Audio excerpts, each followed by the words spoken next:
Somo letu la leo: usilie, una nafasi ya kuishi.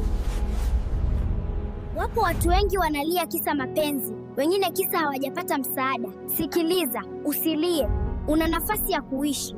Unapoachwa na mpenzi, mshukuru Mungu. Unaponyimwa msaada, mshukuru Mungu. Unajua ni kwa nini unatakiwa mshukuru Mungu? Mungu alijua utapotea. Mungu alijua ukipokea msaada wao utakufa. Je, unataka Mungu akuache na huyo mpenzi ambaye ana roho ya Delila, alafu baadaye akupoteze, akuangamize kama alivyoangamizwa Samsoni? Maisha yako yana thamani kubwa mbele za Mungu. Usilie dada.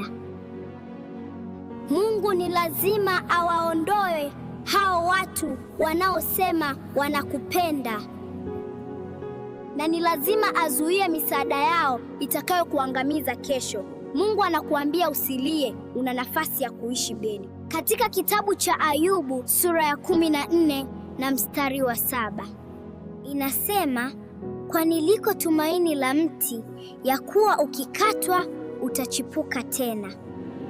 Nataka nikuambie, aliyekuacha mwache aende, kwani liko tumaini, nalo tumaini ni jina la Yesu.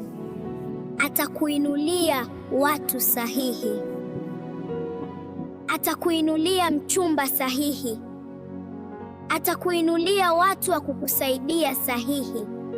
Usilie, una nafasi ya kuishi.